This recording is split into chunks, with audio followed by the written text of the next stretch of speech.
नमस्कार, मैं हूं सुरेश चौहान के और आप देख रहे हैं बिंदास पोल। बिंदास में आपके सामने हम मुद्दा लेकर आए हैं। हिंदुस्तान में लगातार पुरुषों की आत्महत्याओं का प्रमाण बढ़ रहा है और इसका बहुत बड़ा कारण महिला कानूनों का दुरुपयोग है। इसलिए आज के बिंदास में हम ऐसे मुद्दे पर बात कर रहे हैं जिसके लिए हमारे पास रोजाना कई ईमेल, सोशल मीडिया की प्रतिक्रिया या प्रत्यक्ष फोन के साथ ही कई पीड़ित भी आते हैं। हमने आज सोचा कि आपके सामने इस विषय पर काम करने वाले एक्टिविस्टों के साथ बात करें और तथ्य को आपके सामने रखें। पहले विस्तार से मुद्दे को देखते हैं।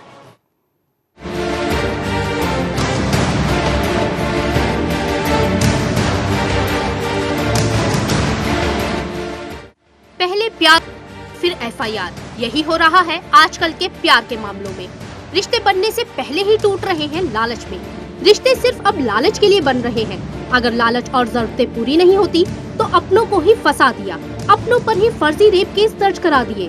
लेकिन ऐसे में दरिंदों की दरिंदगी भी लगातार जारी है। रेप के मामले भी लगातार बढ़ रहे हैं। जी हाँ, आज कुछ रिश्ते और दोस्ती इसी तरह से तार तार हो रहे हैं। ये बात सही है कि रेप जैसा जघन्य अपराध कोई और नहीं है, लेकिन बेगुनाह पर फर्जी रेप दायर कराना भी रेप से कम नहीं है। क्योंकि जिस व्यक्ति पर फर्जी रेप केस का मामला दर्ज होता है वो समाज में अपने आप को अलग थलग पाता है, दिमागी रूप से परेशान हो जाता है, परिवार और दोस्त उससे अलग थलग होने लगते हैं। समाज भला बुरा कहता है। ऐसे में व्यक्ति अपने आप को खत्म करने पर भी तुल जाता है, क्योंकि समाज और दोस्तों के ताने वो सह नहीं पाता। दिल्ली में फर्जी रेप केस करीब 78% पाए गए, वहीं पूरे देश में फर्जी रेप केसों का प्रतिशत 76% रहा। ऐसे में देखना ये होगा कि कैसे इन मामलों को कम किया जाए, कैसे रिश्तों और समाज को तोड़ने से रोका जाए। कुछ तो ऐसे मामले सामने आए हैं जहां कुछ एनजीओ महिलाओं को झूठा रेप केस दर्ज कराने को उकसा रहे हैं। इन एनजीओ के बारे में महिलाओं ने बताया कि हमें पैसे का झूठा लालच दिया गया था, लेकिन इससे रेप जैसे मामलों की जघन्यता कम नहीं होनी चाहिए, क्योंकि आज भी हमारा समाज सुरक्षित नहीं है। जब तक रेप के जघन्य मामले सामने आते रहे हैं, ऐसे में देखा जाए कि कैसे दोषियों को जल्दी से जल्दी सजा दी जाए और निर्दोष लोगों को कैसे जल्दी से जल्दी न्याय मिले। वैसे कोर्ट ने फर्जी रेप मामलों पर सख्त संज्ञान लिया है। कोर्ट के कई जजों ने कहा कि फर्जी रेप मामलों से कैसे छुटकारा मिले, इसके लिए समाज, कोर्ट और संसद को देखना चाहिए। निर्दोष लोगों को बचाने के लिए कानून होना चाहिए। Bureau report, Sudarshan news.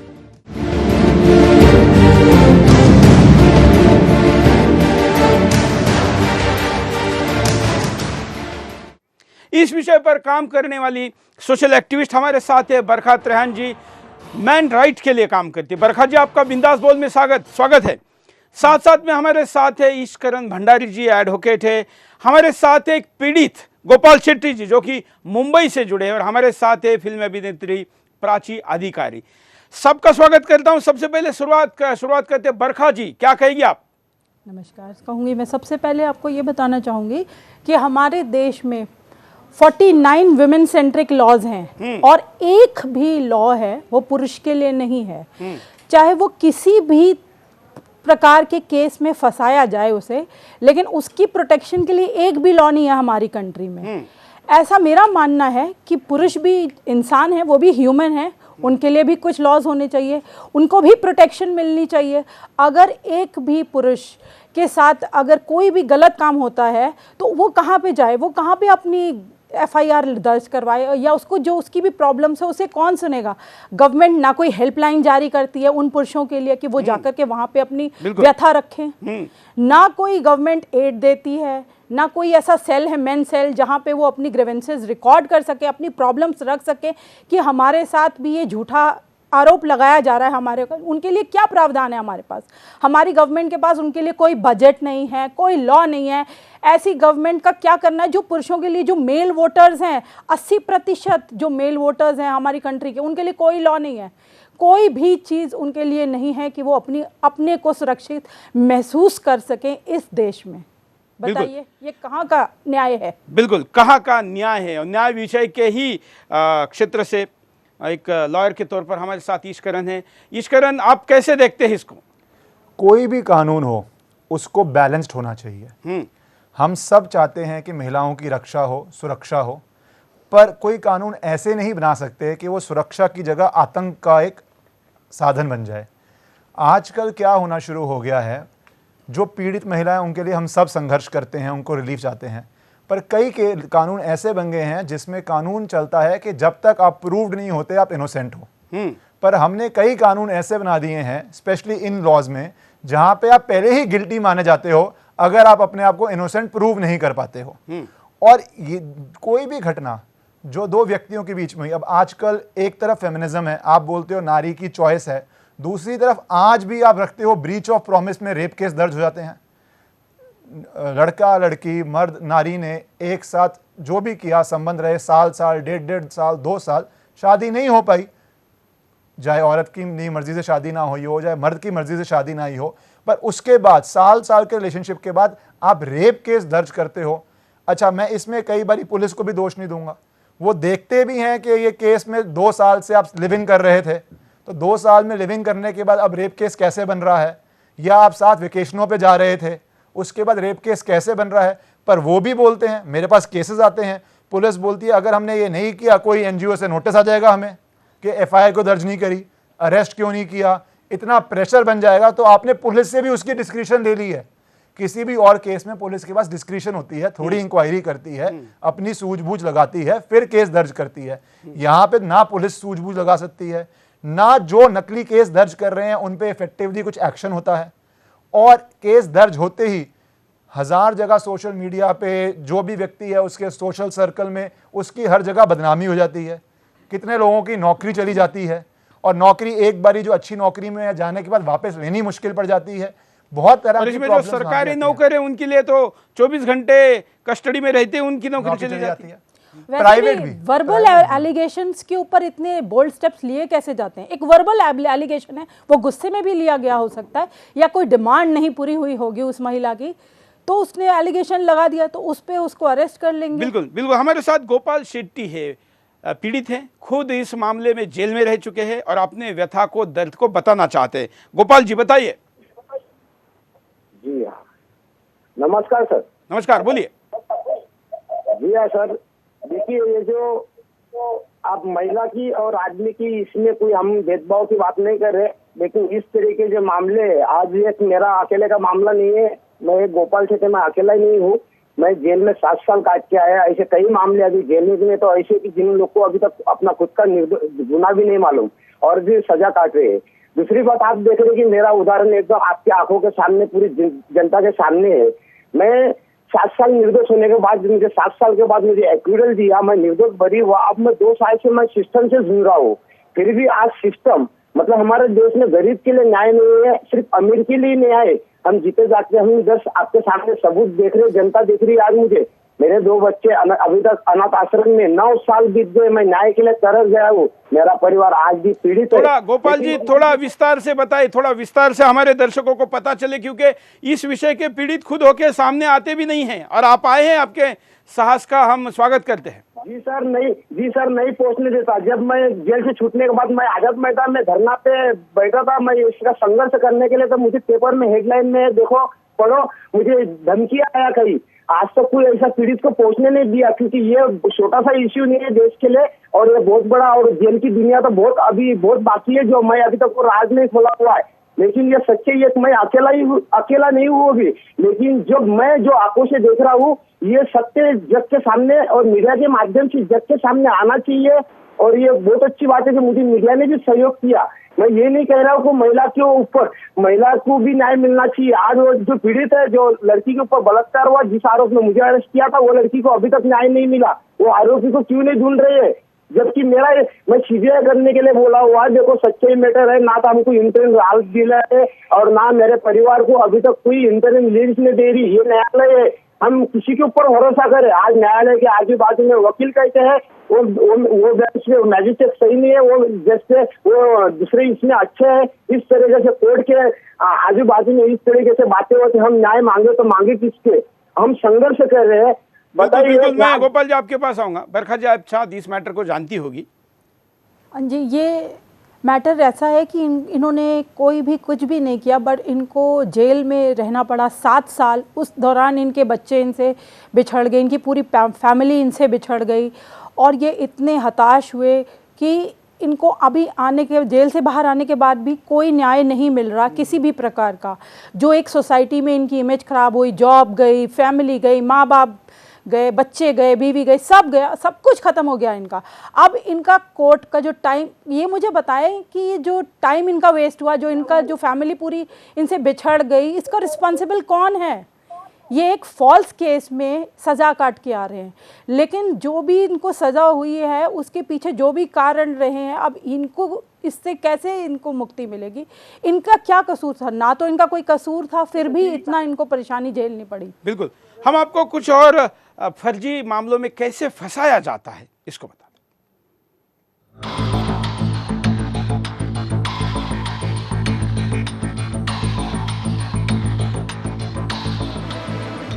Film industry फर्जी रेप मामलों में सबसे ज्यादा बदनाम रही।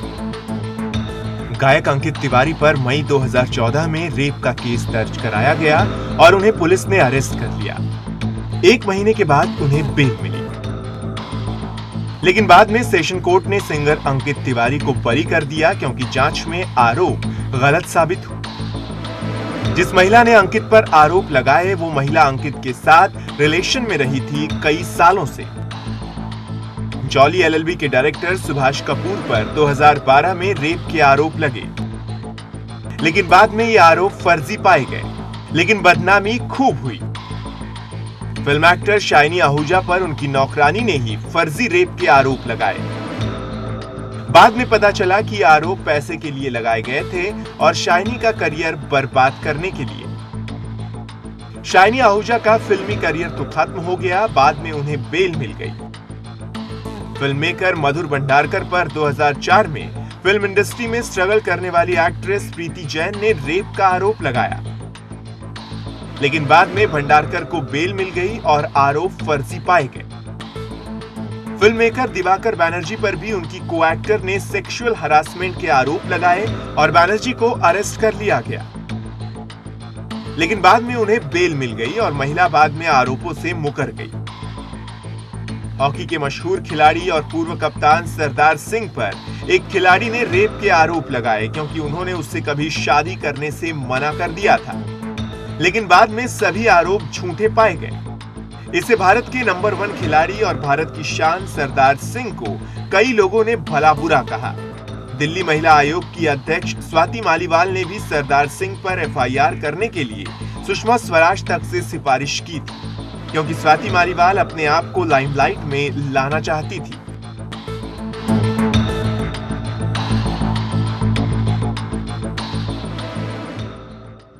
हमारे साथ फिल्म अभिनेत्री प्राची अधिकारी भी है, सामाजिक कार्यकर्ता के तौर पर न्याय की बात करती है। प्राची, आप कैसी देखती है ऐसे मैटर को? देखिए, बहुत गंभीर विषय है और क्योंकि इससे दोनों पक्षों का जो है समय तो नष्ट होता है, एक टाइम और एज भी जाती है, करियर भी तबाह होता है। कभी कभी जो सही लड़कियां होती है फिर उनको गलत लड़कियों के कारण उनको न्याय नहीं मिलता है। जैसे कि यहाँ पर देखिए दो तीन चीजें हैं। अगर कोई लड़का शादी का वादा करे और लड़की को झूठे झांसे में लेकर उसके साथ संबंध बना के रहे और बाद में मुकर जाए तो फिर ये तो एक गलत बात हो गई। लेकिन कई बार क्या होता है कि लड़कियां बात तो करती है इक्वालिटी की, लेकिन एंड में क्या होता है, एंड में उनके मनपसंद डिमांड पूरी नहीं होती है, या फिर रिलेशन ऑफ बेनिफिट कायम करने के बाद जब वो अपने रास्ते लड़का जाने लगता है तो लड़की उसको दबाव डाल के शादी का और जबरदस्ती का, जबकि बातें उनके बीच में क्लियर होती हैं कि वो शादी नहीं करेंगे एक दूसरे से, या लड़का पहले ही बता देता है कि शादी नहीं करेंगे, तो बाद में लड़की उसे फंसाने लग जाती है। वो गलत है। उस चक्कर में क्या होता है कि जो सही लड़कियां हैं उनको न्याय नहीं मिलता। ये बहुत खेद की बात है और ये फिल्म इंडस्ट्री हो या कोई भी इंडस्ट्री हो, बहुत आम सी बात हो गई है। बात तो करते हैं आप समानता की, लेकिन आप बिल्कुल पीछे हट जाते हैं और फिर वहां पर अपने आप को कमजोर दिखाते हैं। जब हमारी एजुकेशन एक सी है लड़के लड़कियों की, हम एक से कारोबारों में हैं, हम एक सा बिजनेस कर सकते हैं, तो हम जब समानता की बात करते हैं तो बिल्कुल। प्राची, आपके पास दोबारा आते हैं। हम यहाँ पर रुकते हैं छोटे से ब्रेक के लिए, ब्रेक के बाद दोबारा आएंगे। बिंदास पहुंचा।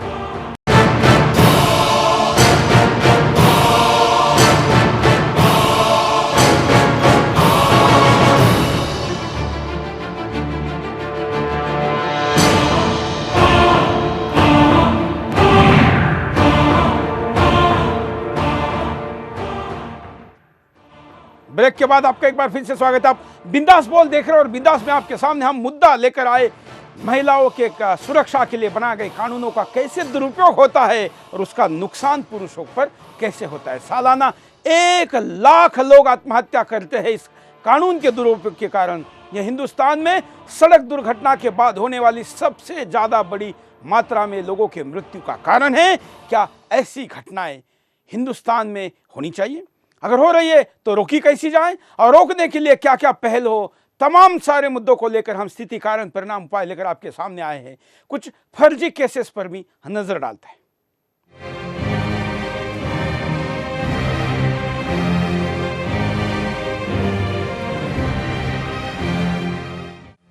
जब मामले कोर्ट में फर्जी पाए जाने लगे तो कोर्ट भी सख्त हो गया। दिल्ली पुलिस ने उस 21 वर्षीय महिला को अरेस्ट किया जिसने पैसे के लिए अपने साथी पर फर्जी रेप केस दर्ज कराया। दिल्ली पुलिस ने जांच में पाया कि महिला पहले ही लड़के से 50,000 रुपए ले चुकी थी। ये दोनों युवा एक साथ MBA कर रहे थे ऑस्ट्रेलिया में। वहीं दोनों में दोस्ती हुई। पुलिस ने 23 जनवरी को दिल्ली से महिला को अरेस्ट किया। महिला लड़के से बाकी 9,50,000 रुपए मांग रही थी। वहीं 2012 के रेप मामले में सेशन कोर्ट की जज निवेदिता अनिल शर्मा ने 12 जनवरी 2016 को कहा, फर्जी केस के लिए महिला पर केस दर्ज हो। अब समय आ गया है जब पुरुषों को फर्जी केस से बचाया जाए। ये महिला क्लर्क का काम करती थी और काम छोड़ने के बाद रेप का आरोप लगाया महिला ने अपने साथी पर, लेकिन जांच में सभी आरोप झूठे पाए गए। वहीं इन सालों में फर्जी रेप केस दर्ज होने वाला व्यक्ति भयानक मानसिक प्रताड़ना से गुजरा। उसका व्यवसाय और करियर खत्म हो गया। इसके लिए कौन जिम्मेदार होगा? क्योंकि महिलाओं के फर्जी केस से पुरुषों का जो मानसिक, सामाजिक और आर्थिक शोषण होता है उसे रोकना होगा। फर्जी रेप केसों के खिलाफ सरकार को कानून बनाने होंगे। वहीं दिल्ली में रेप केस में फंसाकर दोस्त से ही मांगे 4 करोड़ रुपए। इस मामले में दिल्ली के बिजनेसमैन को कोर्ट ने 6 अगस्त को रिहा कर दिया क्योंकि जांच में सभी आरोप झूठे पाए गए और युवतियों को पुलिस ने हिरासत में लिया।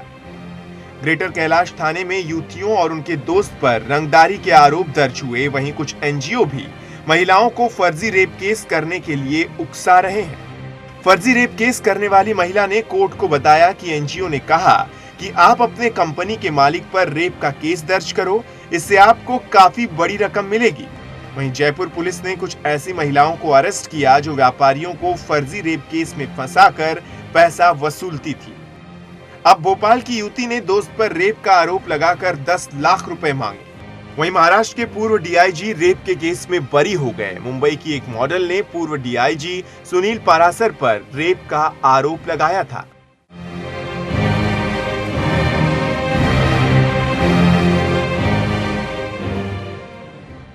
हमारे साथ खुद पीड़ित जुड़े हैं गोपाल शेट्टी मुंबई से, उनके पास चलते हैं। गोपाल जी, आप अपनी बात को आगे बढ़ाइए।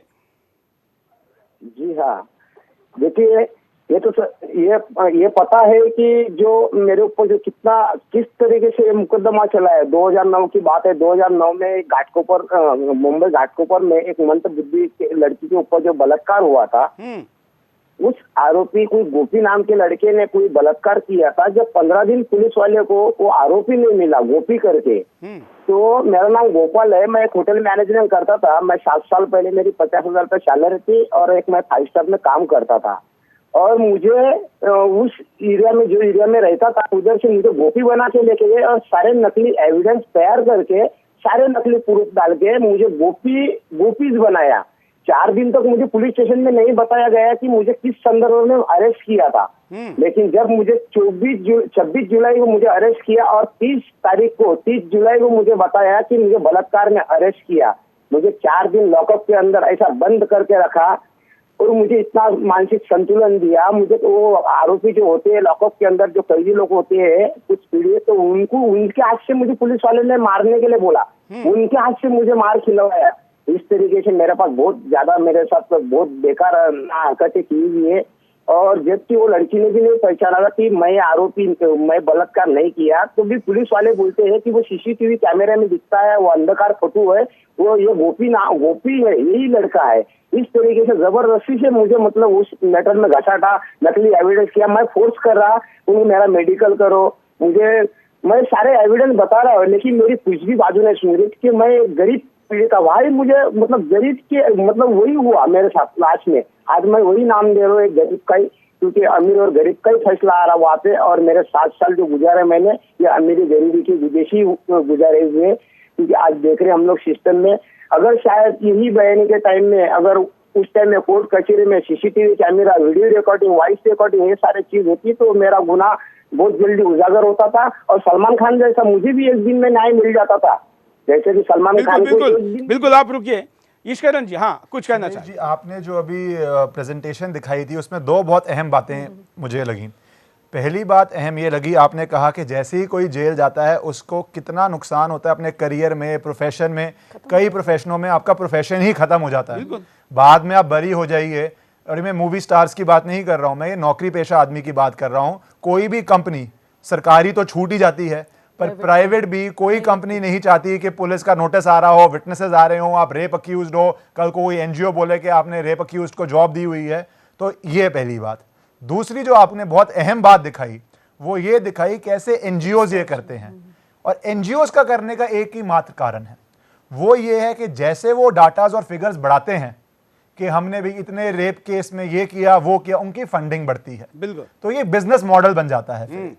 तो वहां पे जैसे ही ये बिजनेस मॉडल बनता है, तभी अब सरकार ने बहुत अच्छे कुछ स्टेप्स लिए हैं कि अक्रॉस द बोर्ड, इस केस में नहीं, एनजीओज की फंडिंग कहां से आ रही है, क्यों आ रही है, कैसे आ रही है। अरे आपके देशों में इतनी प्रॉब्लम है, वहां जाके पैसे खर्चिए, यहाँ पे आप क्यों मनी पंपिंग करने में लगे हुए हैं। तो वो बातें सामने आ रही हैं। कुछ देशों में ये कानून तय करके लाए जाते हैं, मल्टीनेशनल कंपनियां और तमाम वो कंपनियां लॉबिंग करके ऐसे कानून को लाती है। भारत में भी कुछ मसलों को जबरदस्त हाइप दिलवाकर ये कानून लाया गया। अगर हम देखेंगे अमेरिका में, तो जो विकीलीक्स का हेड है असांजे, जिसको अमेरिका रोक नहीं पा रही थी, और वो अमेरिका के तमाम सारे ऐसे सीक्रेट्स को बाहर ला रहा था, जिससे अमेरिकन प्रशासन, सरकार और देश को भी असुविधा हो रही थी। किसी प्रकार से गैर कानूनी उसने कोई काम नहीं किया था, तो उसको रोकना था। तो उन्होंने क्या किया कि उसके साथ लिव इन रिलेशनशिप में लंबे समय से रह रही लड़की को उसके खिलाफ एक कंप्लेंट करवाने को बोल दिया। इस आरोप में उसको अरेस्ट का बहाना बनाया। हालांकि वो भी उतना होशियार निकला, उसने एक एम्बेसी में शरण ले लिया। अभी भी वो इतने सालों से अप्रत्यक्ष तरीके से तो जेल में ही है, हाउस अरेस्ट ही है, हाउस अरेस्ट है। तो क्या जिंदगी है, क्या जिंदगी है। तो और इसीलिए मेरा ये एनजीओ के परिप्रेक्ष्य में कहना है कि कुछ देशों में कंपनियों को रोकने का काम करने वाले लोग, फिर वो साधु संत हो, सामाजिक संगठन हो, मीडिया पर्सनैलिटी हो, ऐसे लोगों के खिलाफ एक हथियार के तौर पर ऐसे कानून को उपयोग में लाया जा सकता है। इसका आंकड़ा कुछ देशों में, अफ्रीकन देशों में जहां पर ये लागू हुआ, वहां 98% पाया गया। यूपी जैसे राज्य में 98% है, और भी कई जगह पर है कि जहां पर फर्जी केसेस के मामले 98 तक है, 78 से लेके 98 तक। रही बात गोपाल जी की, जो अभी बात कर रहे थे, 9 साल पहले इनकी सैलरी 50,000 रुपए थी। इसका मतलब आज 2.5 लाख रुपए से ज्यादा इनकी सैलरी होती। और ये आज अपने जीवन को आप उनकी आवाज और उनकी व्यथा से समझ रहे होंगे कि क्या हो रहा होगा। बरखा जी, ऐसे लोगों का भी आवाज मीडिया नहीं उठाता है। मीडिया तो फिर भी साथ देता है, लेकिन गवर्नमेंट, जो हमारी गवर्नमेंट है, जो लॉ मेकर्स हैं, जो जुडिशरी है, इनका रोल सबसे ज़्यादा इम्पॉर्टेंट है।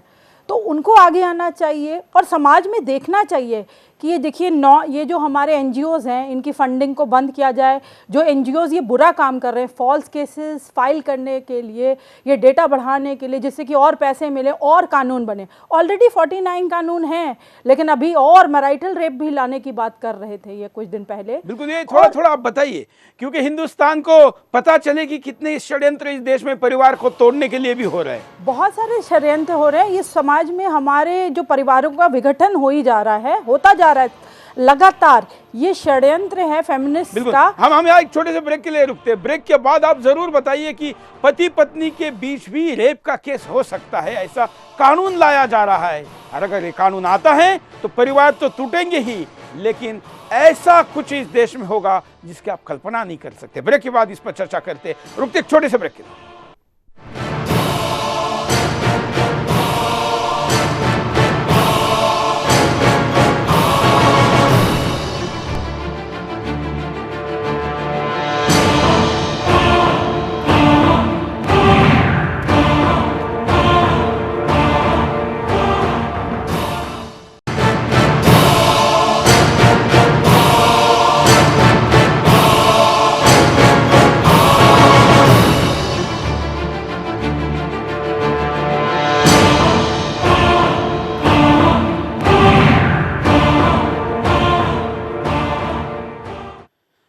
ब्रेक के बाद आपका एक बार स्वागत है। हम बरखा जी के बाद चलते हैं। बरखा जी, आप शादी के दौरान ही, जिसकी शादी चल रही है, परिवार चल रहा है, सुखी परिवार है, लेकिन पति पत्नी के बीच भी पत्नी के असहमति के बाद अगर शारीरिक संबंध बनाया जाए तो उसको रेप का कानून के तहत लाया जाए, ये कई एनजीओ इसकी मांग कर रही है। इस पर आप बात कर रही थी। मैं चाहता हूं कि ये जरा हिंदुस्तान को पता चले, क्योंकि अभी ये मीडिया में नहीं आया है। अभी हमारी एक बातचीत चल रही है मैरिटल रेप लॉ की लाने की। तो मैरिटल रेप लॉ में हस्बैंड वाइफ के बीच में भी रेप होगा। ऐसा फैमिलीज तोड़ने के लिए इतनी ज़बरदस्त तैयारी कर रखी है कि जब हस्बैंड वाइफ जिस चीज़ के लिए एक बंदा शादी करता है, अगर वो ही नहीं करे, उससे वंचित रखेंगे। जिस दिन भी डिमांड पूरी नहीं हुई, वाइफ ने कहा कुछ ये लाना या वो लाना या कोई भी डिमांड रखी और वो नहीं पूरी हुई, उसने गुस्से में आकर के मैरिटल रेप जैसा लॉ अगर आता उसको यूज़ कर लिया, तो उन दोनों के तो बीच में दोबारा से सुलह कभी नहीं होगी, तो वो परिवार टूटेगा। तो ऐसे कई लाखों परिवार टूटेंगे जब हस्बैंड वाइफ के बीच में भी रेप आ जाएगा। ऐसा कोई कानून अभी तक नहीं था जिसमें हस्बैंड वाइफ के बीच में रेप आ जाए। तो ऐसे कानूनों के लिए मांग की जा रही है। ऐसे कानून ये कोई षड्यंत्र का हिस्सा नहीं लगते? बिल्कुल ये षड्यंत्र का हिस्सा है, क्योंकि हमारी जो समाज है इस ऐसे कानूनों के लिए बिल्कुल भी नहीं तैयार है और ना ही हमारा आवश्यकता है। इतनी आवश्यकता नहीं है। ये वेस्टर्नाइजेशन का असर है, जो ऐसी लॉबिंग की जाती है और ऐसे कानून लाने की बातें करी जाती हैं। अदरवाइज हमारे समाज में ऐसे कानूनों की बिल्कुल भी ज़रूरत नहीं है। सुरेश जी, हमें एक बात का ध्यान रखना है। बात ये रखना है कि आप रेप लॉज में ये समझिए कि एविडेंस कहाँ से आ रहा है। हम सब, मैं पर्सनली जब निर्भया का रेप हुआ था तो मैं पर्सनली कोर्ट गया था। उस समय यही एनजीओ उस माइनर आदमी को बचाने के चक्कर में लगे हुए थे, उस माइनर लड़के को जिसका सबसे ज़्यादा घिनौना रोल था उस रेप के अंदर। डिस्ट्रिक्ट कोर्ट से लेके सुप्रीम कोर्ट तक हम गए थे कि इसको अडल्ट्रेट करो, क्योंकि वहां रेप हुआ है तो पनिशमेंट सख्त से सख्त दी जानी चाहिए। पर यहां पे क्या, और उस समय कोई एनजीओ, वुमन फ्रेंडली एनजीओ सामने नहीं आ रहा था। क्यों? क्योंकि वहां पे जिन एनजीओ को फंड्स मिल रहे थे कि हर बंदे को जुवेनाइल करना है, तो वहां पे उनकी दुकान चल रही थी। तो वहां पे वो दुकान और फेमिनिज्म की जो एनजीओ बेस्ड दुकानें चल रही थी वो जुड़ गई थी। इनका भी बहुत अकलमंदी से काम चलता है। वहां पे कोई नहीं चाह रहा था कि अकलमंदी के बजाय षड्यंत्र कह लीजिए आप। षड्यंत्र ही आप सही शब्द का इस्तेमाल कर रहे हैं। तो वहां पे कोई फेमिनिस्ट नहीं आई थी। वहां पे मैं कोर्ट में खड़ा था, हमने लड़ाई की थी कि इसको सजा दी जाए।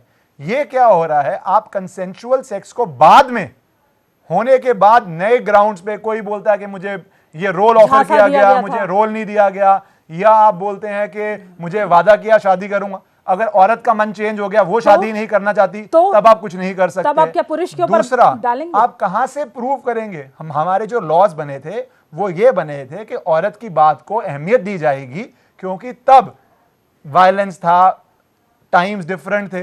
अब हर 80s में बने थे, क्योंकि वो चोरी चोरी का एक रेप इंसिडेंट हुआ था, उसके बाद बनने शुरू हुए थे। अब क्या प्रॉब्लम हो गई है कि आप बोलते हो औरत की बात को वैल्यू ज्यादा दी जाएगी, पर ये आप दे रहे हो कंसेंशुअल रिलेशनशिप्स के अंदर। वहां पे आप अक्यूज्ड को इनोसेंट नहीं मान के, आप अक्यूज्ड को गिल्टी मान के तो केस शुरू करते हो। उसमें आप औरत से आजकल इंटरोगेशन में भी, क्रॉस एग्जामिनेशन में भी बहुत सवाल नहीं पूछ सकते। जो फैक्चुअल पोजीशन सामने लाएंगे आप वो सवाल भी नहीं पूछ पाते आजकल क्रॉस एग्जामिनेशन मेडिकल के लिए मना कर देती हैं। और तब भी आप जो बेसिक चीजें नहीं हो रही, ये इशू छोड़िए, क्रिमिनल लॉ के अंदर बेसिक चीजें हैं कि अक्यूज्ड को कुछ राइट्स हैं, आपने वही सारे राइट गायब कर दिए। यहाँ कोई राइट नहीं है। तो फिर एक तरफा कानून, ह्यूमन राइट भी नहीं है, कोई राइट नहीं। कानून can not be used. Suresh ji, एक बात कहना चाहूंगी, जो आपने बोला था, वो हस्बैंड्स जो हैं हमारे देश के, क्या सीसीटीवी कैमरा फुटेज लेते रहेंगे हर रोज की? वो साबित कैसे करेंगे कि वो निर्दोष है? तो हम कितने हस्बैंड्स को जेल भेजना चाहेंगे? लाइफ में इसका क्या आवश्यकता है? प्राची अधिकारी हमारे साथ है। प्राची, अब तो ये फिल्मी मसाला से भी बड़ा कानून ला रहा है कि पत्नी भी पति के ऊपर रेप का आरोप कर सकती है। जी, ये बहुत एक तरफ से ये बहुत दुर्भाग्यपूर्ण है, दूसरी तरफ से ये औरतों के राइट के लिए है, लेकिन इस राइट्स का दुरुपयोग ना हो ये हमें देखना पड़ेगा। क्योंकि जहां हस्बैंड वाइफ कहा जाता है सोसाइटी में कि एक है, एक जान है, और वो इस तरह से अगर उनको भी अपने राइट्स नहीं है कि वो रोमांस कर सके खुल के, और उसमें भी अगर पति रोमांस करना चाहे तो पत्नी आरोप लगा दे कि इसने मुझ पे रेप करा था, तो ये तो बहुत इसमें वैसे तो हंसी आती है, लेकिन दूसरी तरफ से इसमें घर उजड़ जाएगा, पूरी फैमिली तबाह हो जाएगी। इसलिए लाया जा रहा है, इसीलिए हिंदुओं की डाइवोर्स में समय कम कर दिया गया। अभी तो जो समय है उसको भी खत्म करने की बात हो रही है। पहले तो डिवोर्स होते नहीं थे, ये जब से मल्टीनेशनल कंपनीज आई हैं 2000 से या लाइक लेट 90s से, तब से ये डिवोर्स केसेस होने लगे, क्योंकि नाइट शिफ्ट में लोग काम करने लगे, एक दूसरे के प्रति आकर्षण बढ़ने लगा, तो कोई कपल किसी उसका हस्बैंड वहां नहीं आ रहा है या लड़का लड़की अलग अलग रह रहे हैं, तो उनमें दूरी पैदा होने लगी। तो वहां से भी ये बहुत सारे एक इंग्लिश कल्चर के चलते लोगों को इतना नहीं मालूम कि कहां तक हमें, किस मर्यादा तक हमें कल्चर फॉलो करना है और कहां से हमें उस पे लिमिट लगानी है, लगाम लगानी है, और अपनी संस्कृति को साथ लेते हुए चलना है, और कहां पर हमें वेस्टर्न सिविलाइजेशन को स्टॉप करना है। तो वो लोग नहीं समझ पाते, उसका खिचड़ी बना के लोग एक नंगे पने को या फिर ज्यादा एक्स्ट्राऑर्डिनरी ओपननेस को वो लोग ये समझ लेते हैं कि ये मॉडर्नाइजेशन है, जबकि वो मॉडर्नाइजेशन नहीं होता है। अगर विदेशों में लड़का लड़की लिव इन में रहते हैं तो लड़की CEO है और लड़का डायरेक्टर है, तो वो लड़का कहता है मैं अपनी गेट लॉस, तो लड़की कहती है यू ऑल्सो गेट लॉस, तो दोनों इंडिपेंडेंट होते हैं फाइनेंशियली। लेकिन यहाँ पर क्या होता है, लड़की जाती तो गर्लफ्रेंड बन के है, लेकिन जब वो चाहती है अधिकार वाइफ वाले, तो वो वहां पर मैच नहीं हो पाता, और वहां पर उनके जो होते हैं ब्रिजेस शुरू हो जाते हैं, और ये इसमें क्या ब्रीच ऑफ एक दूसरे का ट्रस्ट हो जाता है, ब्रीच ऑफ ट्रस्ट हो जाता है, और एक दूसरे के ऊपर आरोप लगाना कि तुमने मेरा बलात्कार करा है और ये करा है वो करा है, और पुलिस भी फिर साथ देती है। देश की राजधानी दिल्ली, जिसको कभी रेप कैपिटल के नाम से बदनाम करने की कोशिश की गई, क्या आप जानते हैं कि यहां पर सर्वाधिक फर्जी मामले पाए जाते हैं? कुछ आंकड़े आपके सामने। दिल्ली में महिला आयोग ने चौंका देने वाले आंकड़े जारी किए हैं। 2013 में कुल 1559 रेप केस दर्ज हुए दिल्ली में, जिनमें से 78% गलत पाए गए, जो 2012 के मुकाबले 22% ज्यादा थे। अप्रैल 2013 से जुलाई 2014 तक दिल्ली में 54% फर्जी रेप के मामले दर्ज हुए। अप्रैल 2013 से जुलाई 2014 तक दिल्ली में 2753 रेप केस दर्ज हुए, जिनमें से 1287 सही पाए गए और 1464 फर्जी पाए गए। वहीं जून 2013 से दिसंबर 2013 तक 525 रेप के केस झूठे पाए गए। वहीं जनवरी 2014 से जुलाई 2014 तक 900 केस फर्जी दर्ज हुए। 2012 में 680 रेप केस फर्जी पाए गए, करीब 46% रहे। 2013 में दिल्ली में 78% रेप केस फर्जी पाए गए।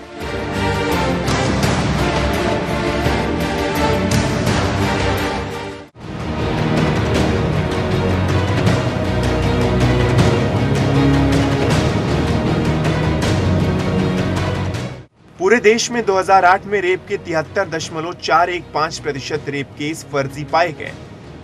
वहीं 2009 में 72.65% रेप केस झूठे दर्ज किए गए। यही नहीं, 2010 में करीब 73.44% मामलों में पुरुषों को झूठा फंसाया गया, तो वहीं 2011 में 73.59% रेप के फर्जी मामले सामने आए। ऐसे में बढ़ोतरी लगातार जारी रही। 2012 में 75.79% रेप केस झूठे मिले, जो लगातार चौंकाने वाले थे। 2013 में 72.91% केस फर्जी पाए गए रेप के। वहीं 2014 में 71.98% रेप के मामले पुरुषों पर झूठे पाए गए।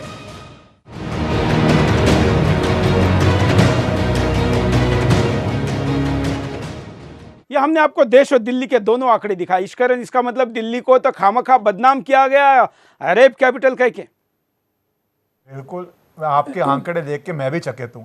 अगर अच्छा, ये 2013 के आंकड़े हैं। अगर हम 2017 के अभी रिलीज नहीं हुए, 16 के आंकड़े 17 में रिलीज होंगे, तो इतने चौंकाने वाले हैं कि हम भी बिलीव नहीं कर पा रहे थे, इसलिए हमने आपको 13 के आंकड़े दिए हैं। अगर 16 के आंकड़े आप सुनेंगे तो कई जगह पर इसका अनुपात 98% है।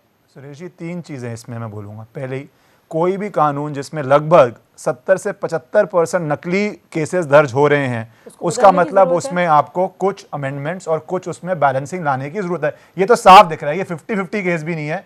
एक हमारे देश का 50-50 भी तो गलत है ना, वो भी मैं बोल रहा हूं, तो वो भी नहीं है। वैसे तो 1% भी अगर फर्जी लॉ है, का तो मतलब ये होता है that no innocent man should be punished guilty, not even one. पर चलो आपने थोड़ा बेनिफिट देना है, वो मैं उसमें फिर भी बात होती है। 75% साल भर जब नकली केस निकल रहे हैं तो आपको उसके अंदर संशोधन लाना पड़ेगा, जरूरत है।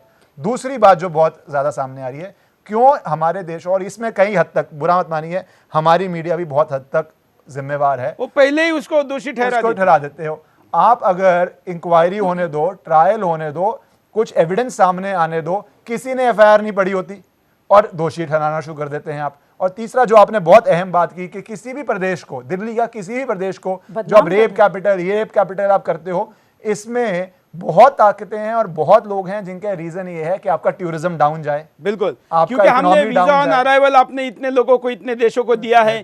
हिंदुस्तान में टूरिज्म इतना सस्ता है, 4 प्रकार के वेदर है, और यूरोप वगैरह जिन देशों की इकोनॉमी टूरिज्म पे चल रही हो तो चाहेंगे कि भारत में कोई नहीं जाए। एक बात और इसमें जो मुझे दुखद होता है, जहां पे क्या होता है, जब इतने नकली केस आते हैं, धीरे धीरे कोर्ट भी रिलीफ देना शुरू करता है, बहुत नुकसान के बाद देता है, तो जो जेन्युइन विक्टिम्स हैं उनका भी इसमें नुकसान होता है, बिकॉज अप्रोच उसके ऊपर कैजुअल बन जाती है पुलिस की कि ये तो आते रहते हैं। अगर आप बैलेंस करोगे तो जो जेन्युइन विक्टिम है, जिनको रिलीफ मिलना चाहिए, उनका केस भी डिले नहीं होगा, उनको भी रिलीफ जल्दी मिलेगा, और जिनको रिलीफ मिलना चाहिए उनका सबसे ज्यादा भला होगा इसमें। बिल्कुल। बरखा जी, आप इस विषय पर काम करती है, आपके पास तो कई पुरुष आते होंगे, कई केसेस होंगे, कुछ ऐसे केसेस आप बताना चाहेंगी जो हिंदुस्तान को चौंका दे? आपने चर्चा में मुझे बताया। हाँ, उससे पहले मैं आपको एक बात बताना चाहूंगी कि इंडिया जो है ना एक बहुत प्रोग्रेसिंग कंट्री है, और अभी जो है ये षड्यंत्र रचा जा रहा है इसको बदनाम करने का और इसका नाम शर्मशार करने का। इसीलिए ये रेप वाले केसेस इतने उठाए जाते हैं, इतनी हाइप दी जाती है उनको, चाहे वो मीडिया जैसे चैनल हिंदुस्तान की सरकार ने बैन करने के बावजूद डॉक्यूमेंट्री को दिखाती हैं। और अभी मैं कुछ देशों के टूर पे जाके आया, तमाम एयरलाइंस ने अपने डॉक्यूमेंट्री सेक्शन में जो इन फ्लाइट एंटरटेनमेंट सिस्टम होता है उसमें उस डॉक्यूमेंट्री को जगह दी गई है। मतलब भारत में आने वाला जो टूरिस्टर है वो भारत के अंदर के झूठे रेप से डर जाएगा, बिल्कुल उसको लगेगा सचमुच में रेप होता है, या नहीं जाना चाहिए। तो जो हमारे देश में ट्रांसफॉर्मिंग इंडिया की, प्रोग्रेसिंग इंडिया की बात करते हैं, तो क्या वो फॉरेन इन्वेस्टर्स आकर के हमारे देश में इन्वेस्ट करना चाहेंगे? नहीं चाहेंगे। टूरिज्म भी खराब होगा, इन्वेस्टमेंट भी खराब होगी, और हम अपने देश का नाम बदनाम कर रहे हैं, खुद बदनाम कर रहे हैं अपने देश का नाम। हमें शर्मशार होना चाहिए इस बात से कि हम ऐसा खुद कर रहे हैं, जबकि ऐसा नहीं है। India is very safe country for women, और इतने सेफ है कि ब्रिटेन और अमेरिका से भी ज्यादा सेफ। यस, 94th पोजीशन पे है India. India is very safe for women. ये सिर्फ फेमिनिस्ट एजेंडा है, इसको बदनाम करने का, अपने देश को बदनाम करने का, और बाहर से चीजें ये अपनाते हैं। सबसे पहला मेरा क्वेश्चन ये है कि ये लॉ को जेंडर न्यूट्रल ही कर दिया जाए। ये रेप लॉ की बात जो हम करते हैं इसको जेंडर न्यूट्रल क्यों नहीं? इन्होंने बोला था, प्राची जी ने थोड़ी देर पहले, कि अगर लड़की का मन नहीं है शादी करने के लिए तो वो लड़के का मन नहीं है शादी करने के लिए तो वो रेप का डाल देती है। लेकिन वहीं पे अगर लड़की मना कर दे तो क्या लड़का रेप डाल सकता है लड़की के ऊपर? नहीं, ऐसा तो कोई प्रावधान नहीं हमारे देश में। तो अभी कुछ दिनों पहले एक प्रतिष्ठित मेडिकल कॉलेज के लड़कियों ने उसके गार्ड को अपने रूम में लाकर रेप किया। बिल्कुल, एक ऑटो ड्राइवर का रेप हुआ था। कोई कानून नहीं है। अरे एक ऑटो ड्राइवर का रेप हुआ, 3 औरतों ने उसके साथ रेप किया, उसको मजबूरन 2nd फ्लोर से कूदना पड़ा, जिसकी वजह से उसके पैरों में चोट लग गई, और उसको वो एफआईआर लिखाने गया, उसकी एफआईआर भी किसी ने नहीं लिखी। अब वो ऑटो ड्राइवर जा भी नहीं रहा था 2nd फ्लोर तक, उनको मजबूर किया गया कि पैसे तब मिलेंगे जब तुम 2nd फ्लोर पे आओगे। ऐसे भी केसेस हैं, कहाँ पे जाएं वो लोग? उनकी तो एफआईआर भी नहीं लिखी जाती, क्योंकि हमारे देश में पुरुषों के लिए कोई कानून ही नहीं है। बिल्कुल बिल्कुल। एक चौंकाने वाली खबर मुझे किसी ने लिंक की है, जो दर्शक अभी सुदर्शन को देख रहे होंगे और मेरे सोशल मीडिया पर है। MBA पास ये लड़की कर चुकी है 11 शादियां, हर बार रुपया पैसा लूटकर हो जाती है फरार। ये एक न्यूज लिंक मैं आपको भेज रहा हूं, आप केवल 11 शादियां करके गूगल पे डालेंगे तो भी ये सामने आ जाएगी। और इस लड़की ये MBA है, खूबसूरत है, इंदौर की रहने वाली है, और इसके जीजाजी और बहन मिलकर इसका मिसयूज करते थे। मैट्रिमोनियल साइट पर जाकर ऐसे दूल्हों को देखा जाता था जिनकी दूसरी शादी है या जो फिजिकली दिव्यांग है, ऐसे लोगों को ऐसे फोटो वीडियो भेजकर स्वाभाविकता और ज़्यादा जांच परख करे बगैर ऐसे लड़की से शादी करते थे। और विशेष बात यह है कि ये सब कुछ 11 शादियों को अंजाम उसने दिया है 2 साल के अंदर। ईश्वरन आप बताइए। फ्लरिशिंग बिजनेस, मैं आपको यही कह रहा हूँ, 11 शादियां, फ्लरिशिंग बिजनेस से पैसा और ये आपको पता है, ये नोएडा में, ये खबर जो भेजी है, ये नोएडा के एक पॉश अपार्टमेंट में, टावर में इन्होंने फ्लैट लेके रखा था, वहां रहते थे। मतलब ये एक तरीके से दूसरे राज्य में जाके शादी करके फिर वापस यहाँ आते थे, ऐश करते थे। और पॉश सेक्टर में, पॉश अपार्टमेंट में, जिसको सुपर स्पेशलिटी अपार्टमेंट कहा जा सकता है, ऐसे अपार्टमेंट में इन्होंने लिया है। इसका नाम जरूर बताना चाहिए, मेधा नाम की लड़की थी, क्योंकि बहुत बार। अच्छा, इसमें एक और बात है, नाम से आया मुझे, ईश्वरन से मैं जवाब चाहूंगा कि लड़की आरोप लगाती है, उसका नाम नहीं बताना चाहिए, ऐसा कहते हैं। और जिसके ऊपर आरोप साबित नहीं हुए उसके नाम बताने की छूट है। उसकी शक्ल भी दिखाते हैं, नाम तो दिखाते, शक्ल भी दिखाते हैं। आपने बहुत अच्छी बात कही। मैं यही कह रहा था, जब मैंने कहा जब हम सॉल्यूशंस डिस्कस करेंगे या कुछ बोलेंगे, बिल्कुल, तो पहली बात, जब तक आपकी मिनिमम चार्जशीट या चार्जेस फ्रेम नहीं होते, मैं ट्रायल के एंड की बात नहीं कर रहा, आपको कंसेंशुअल केसेस में, जो कंसेंशुअल केस से उभरे हुए केसेस हैं, उनमें तो आपको लड़के का नाम डिस्क्लोज नहीं करना चाहिए। जब तक ट्रायल नहीं हुई, आपको पब्लिक उसकी डेफेमेशन नहीं करनी चाहिए। ये तो एक साधारण कानून होना ही चाहिए। अगर आप कन्विक्ट होते हैं तो ऑब्वियस सी बात है, सजा भी होगी, डेफेमेशन भी होगा, हर जगह रिलीज भी होगा। पर सिर्फ आरोप पे, एलिगेशन कोई सच नहीं है जब तक प्रूव नहीं होता, और वो किसी भी केस में हो, जब तक प्रूव नहीं होता एलिगेशन की वैल्यू नहीं है, या कोर्ट उस पर कुछ एक्शन नहीं लेता, उसकी कोई वैल्यू नहीं है। ये आपने बहुत ही एक अहम बात उठाई है, क्योंकि आधा पर्पस ब्लैकमेल का ये है, केस होना हो, बाद में बरी होना हो, इतना प्रेशर करके बहुत लोग बल्कि जो खुन्नस निकालने वाले, बदला लेने वाले कॉम्पिटिटर जो है, वो कहते हैं कि बस तुम नाम बदनाम कर दो, केस आगे जाए ना जाए। और होता क्या है, समाज में कोई भी व्यक्ति हो, जितना मर्जी अच्छा हो, आप समाज को भी बहुत बारी मजा आता है उसके बारे में, कुछ गॉसिप हो, बात हो। बिल्कुल, ये जो पीड़ित हमारे साथ हैं उनको इस बारे में पूछते हैं। गोपाल शेट्टी जी, क्या आपको उस समय क्या झेलना पड़ा समाज में, जबकि आप इनोसेंट थे, आपको पता था, आपके परिवार को पता था, आपके रिश्तेदारों को पता था, फिर भी क्या झेलना पड़ा? देखिए, आपको पता है कि ये बलात्कार का आरोप क्या चीज है, एक समाज से एक अलग कर देने वाला एक ये ऐसा एक कलंक है जिसमें जी नहीं सकता इंसान। ये तो ठीक है कि 7 साल तक तो मुझे ताउशेर से मैं ताउशेर से ऐसा मतलब पीड़ित होकर जिया, लेकिन जब 7 साल के बाद में अभी एक्विटल होने के बाद भी आज मुझे वही नजर से, वो जो नजरिया देखने का लोगों का, वो समाज का, वो नहीं बदला हुआ है।